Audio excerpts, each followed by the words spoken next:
Hello dear student, एक बार फिर से आपका बेहतर रिजल्ट में स्वागत है।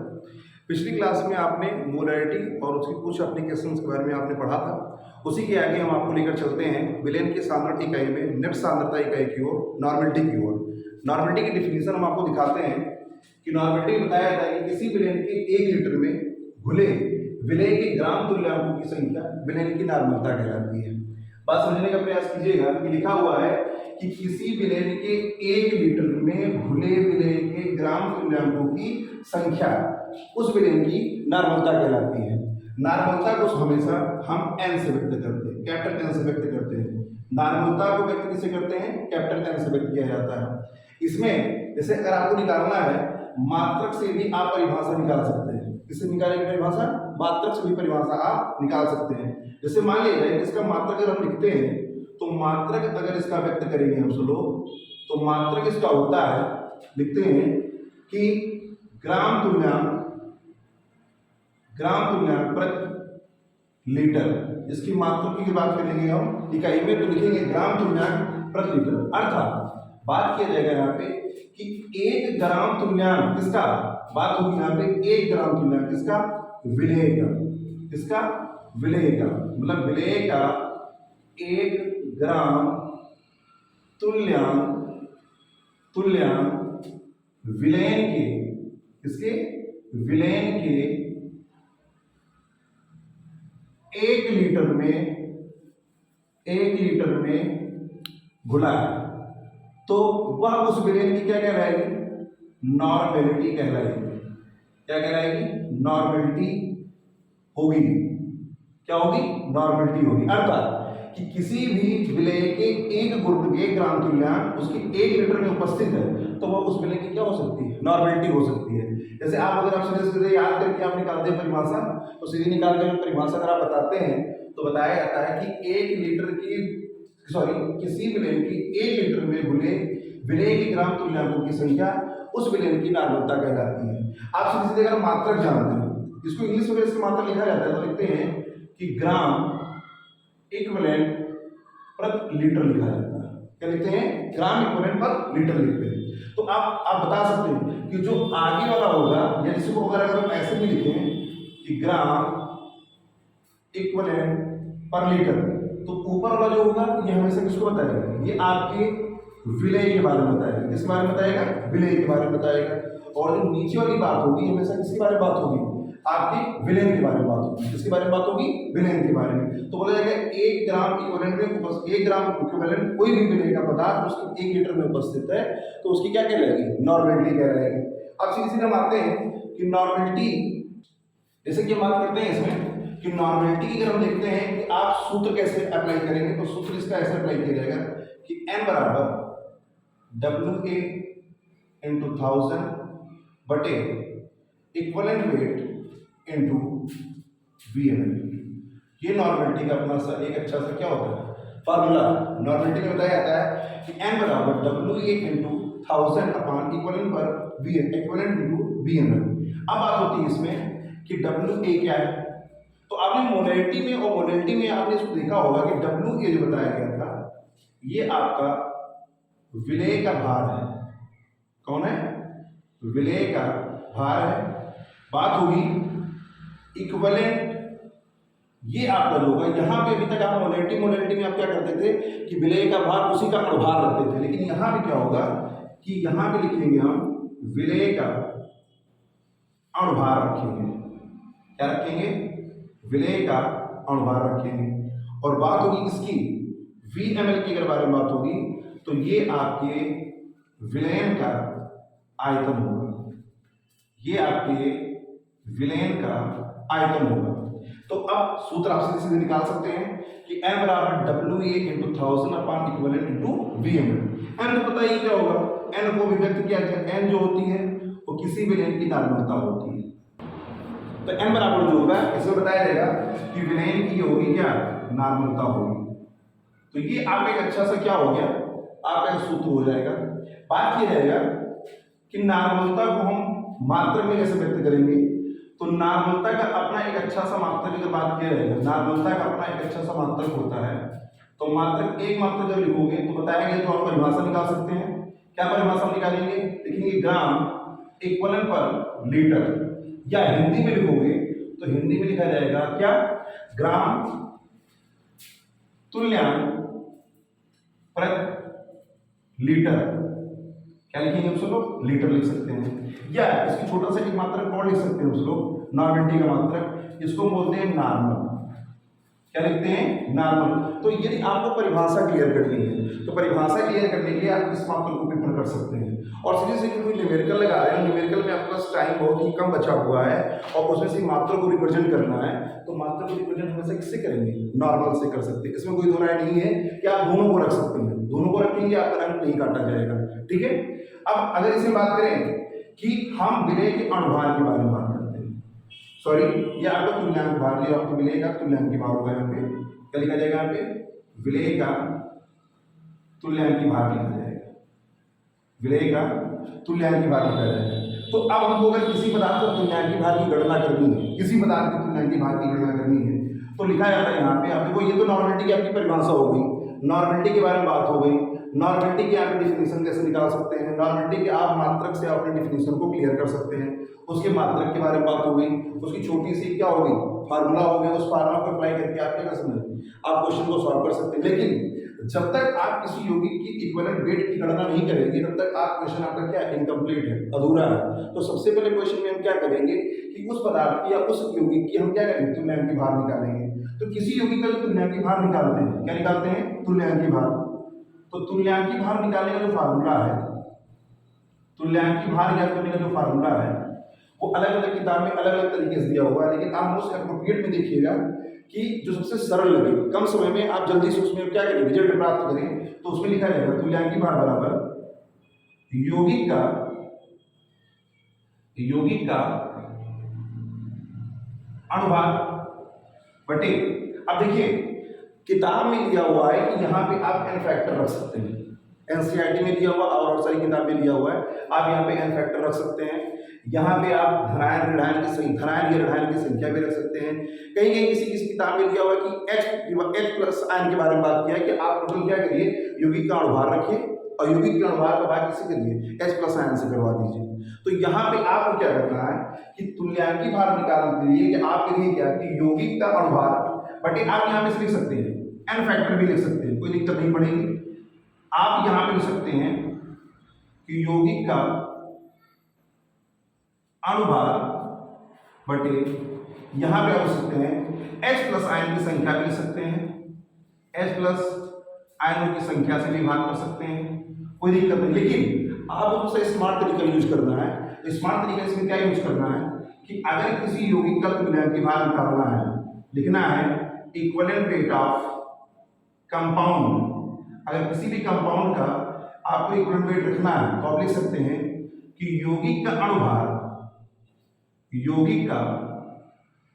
अणुभार बटे, यहां पर लिख सकते हैं धनायन या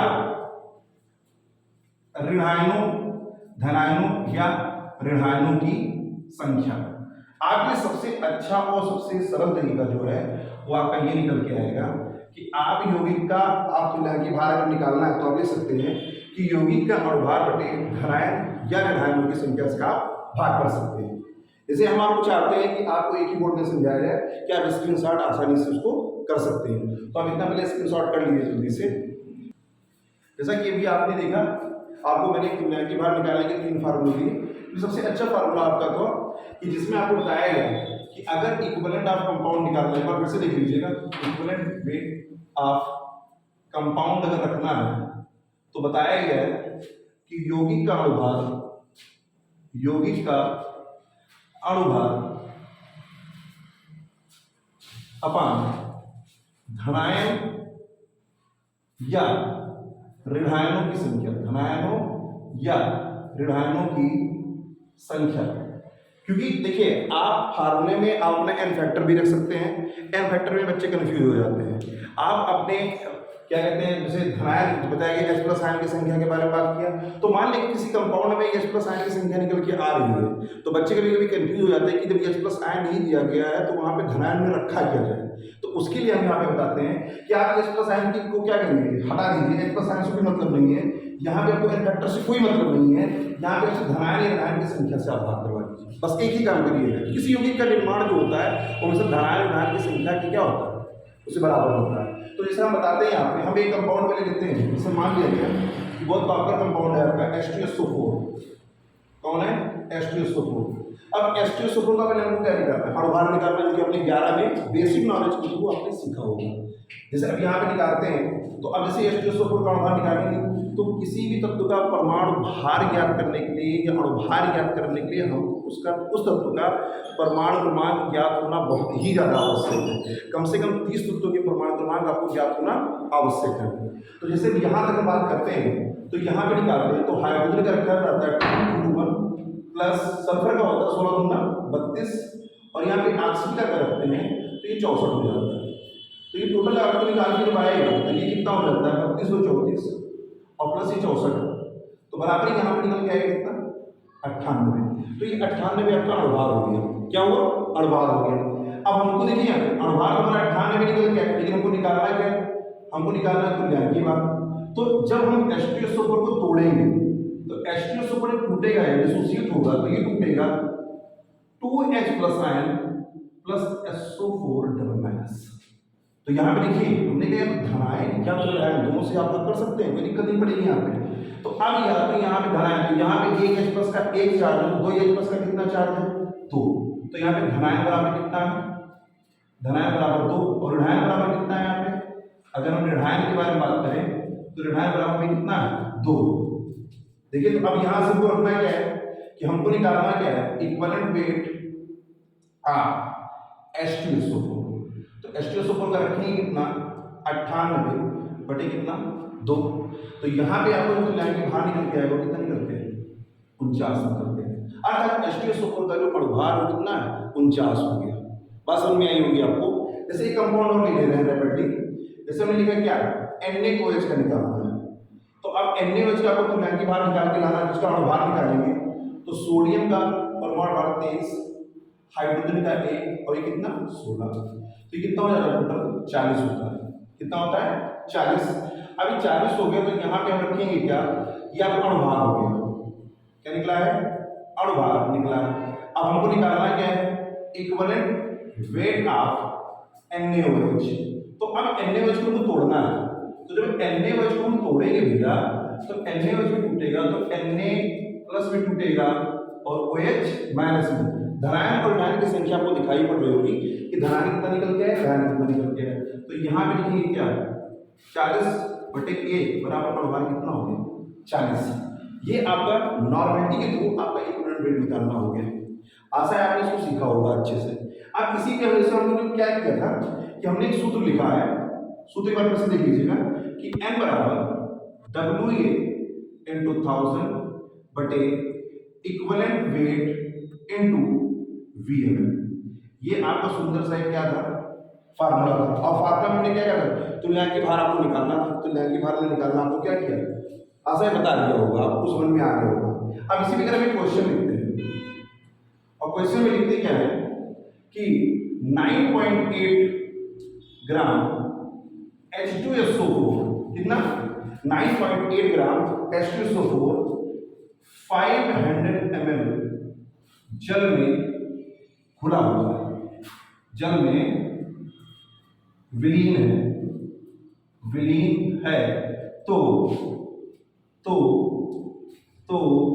विलयन की नॉर्मलता बताइए, विलयन की नॉर्मलता बताइए। अब क्वेश्चन अगर ऐसे करा जा रहा है ऑनलाइन क्वेश्चन है या आपके बोर्ड पेपर में आपके आने की पूरी संभावना व्यक्त की जाती है, क्योंकि ऐसे क्वेश्चन आपके कंसल्टेशन यूनिट से जरूर दिए जाते हैं। तो अब देखिए यहाँ पे हमने आपको पिछली क्लास में बताया था कि जब आपको पता करना हो कि किसको, जैसे विलय और विलायक के बारे में अगर आपको पता करना है कि विलय कौन है और विलायक कौन है, तो उसी क्वेश्चन पूछिए कि किसको किसमें घोला गया, तो ये पूछेगा कहेगा क्या कि 9.8 ग्राम H2SO4 घोला गया था इसमें 500 ml of water, 500 ml of water में। तो जिसको घोल रहे हो, जिसको घोल रहे हो वो हमेशा काम करेगा किसका, विलय का कार्य करेगा। भाई साहब किसका कार्य करेगा? विलय का। और जिसमें विलीन हो गया मतलब घुल गया होगा वो 100% काम किसका करेगा? विलयन का काम करेगा। किसका काम करेगा? विलयन का काम करेगा। तो अब जैसे हम क्वेश्चन में क्या बताते हैं, हमको नॉर्मलता निकालनी है, तो चूंकि हमको पता है क्या है, हमको क्या पता है, हमको पता है क्या कि नॉर्मलता बराबर जो होता है वो WA इंटू 1000 बटे इक्विवेलेंट वेट इंटू कितना? VN होता है। तो अब देखो जिसको जिसमें बोला गया तो जिसको बराबर मिले, तो अब यहाँ भी ध्यान से देखो कोई पूछे कि सांद्रता इकाई किस पद की दी हुई है, ये भी आपसे पूछ सकता है। तो सांद्रता पद देख लीजिए, ये ग्राम में दिया हुआ है। इसमें दिया हुआ है ग्राम में, तो ग्राम का मतलब क्या होगा? W के बारे में बात होगी। और यहाँ पे क्या दिया हुआ है? ml में दिया, तो यहाँ पे W/V की भी कंसंट्रेशन के बारे में बात हम कर सकते हैं। ऐसे आपको आगे पिछले क्वेश्चन में मैंने आपको बताया होगा। तो देखिए यहाँ पे 9.8 इंटू 1000 बटे देखो अब H2 का भार कितना रखा गया है? 49। तो यहाँ पे लिख सकते हैं कितना? 49 इंटू कितना? 500, क्योंकि आपका क्या है भाई? विलयन का आयतन। तो ये 1 0 से 0 0 से 2 5 5 10, ये कैंसिल आउट हुआ। और यहाँ पे देखो अब इसको अगर हम सॉल्व करेंगे तो ये कितना हो जाएगा? 9.8 इंटू 2 अपॉन 49। अब यहाँ पे आप नॉर्मलिटी को क्या कर सकते हैं? कैलकुलेट कर सकते हैं। इसमें कोई दो राय नहीं, आप इसको नॉर्मलिटी को कैलकुलेट कर सकते हैं। और नॉर्मलिटी को कैलकुलेट करिएगा और कैलकुलेट करके आंसर आप हमारे कमेंट बॉक्स में जरूर दीजिएगा। नेक्स्ट क्लास में हम आपको नॉर्मलिटी के रिलेटेड में डेंसिटी और मोल फ्रैक्शन के बारे में आपको बताएंगे। देख लीजिएगा, यहाँ पे कोई समस्या होगी तो आप हमारे कमेंट बॉक्स में एक बार फिर से बात कर सकते हैं। हमारे चैनल को उड़ान बेहतर रिजल्ट को ज़्यादा से ज़्यादा सब्सक्राइब कीजिए। आप सब्सक्राइब करेंगे तो हमारा संचलों का मूल्य और ज़्यादा बढ़ेगा, जिससे हम आपको अच्छे से अच्छे कंटेंट दे पाएंगे। धन्यवाद, थैंक यू।